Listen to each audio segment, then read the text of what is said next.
One of the advantages to using the JavaScript components in Ionic is that they come with some built-in functionality. One of them is to be able to reorder our list elements. So if we take a look at our finished application and we go to the artist section, you'll notice that at the very top of the list, we have this hamburger menu. That's what these 3 lines mean.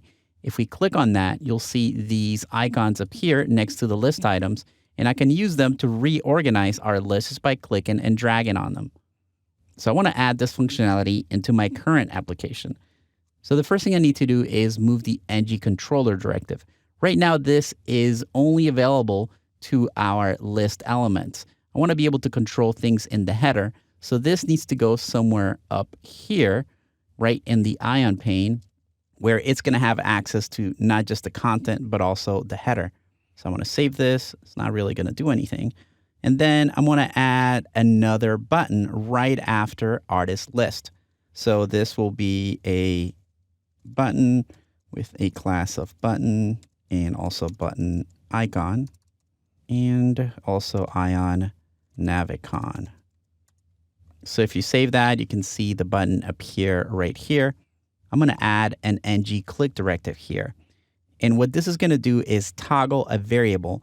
So this variable is going to be called data show reorder. And I'm going to set it to the opposite of whatever it used to be. So this is going to work like a toggle. The first time you turn it on, that toggle will become true. Then the next time it'll be false, and so on and so forth. I'm going to add a directive to my Ion list directive that activates these buttons. So the directive is called show reorder, and I'm going to set it to be equal to the variable that I'm toggling in the code above. So it'll set to data.show reorder.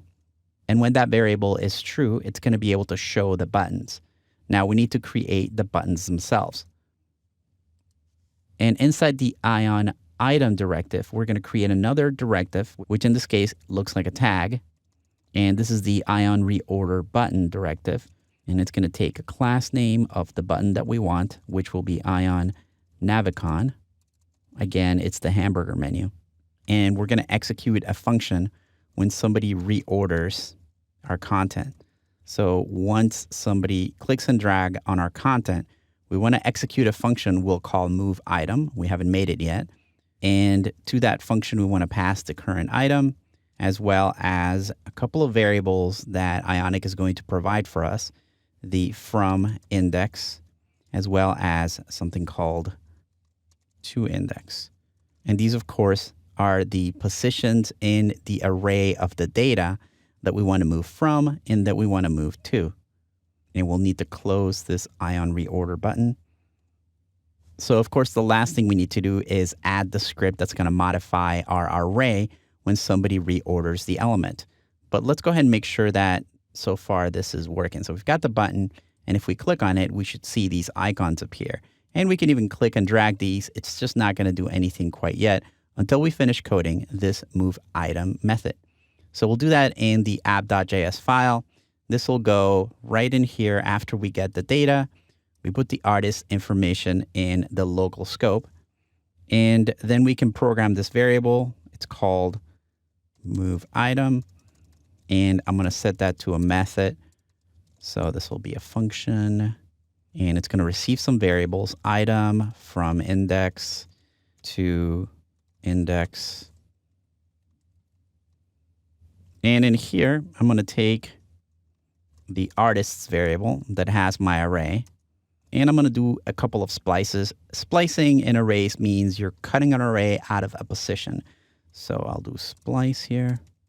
And I'm going to pass it along the from index variable, the original position of the element. And then I'm going to do another splice.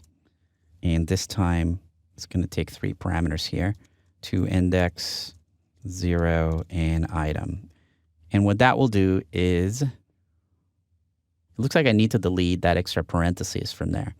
Right, so now if we take a look at our app, if we click on this, it should turn on these icons. And you should be able to click and drag these and see the position of the elements change. Now, that was pretty easy to do, and it's all because of the awesome functions that are available to us in Ionic. Now, to learn more about that function, you can go to the ion list directive in the JavaScript section of the documentation, where it shows you how to do this and add some other buttons. I'm going to show you how to do another one of these in the next video.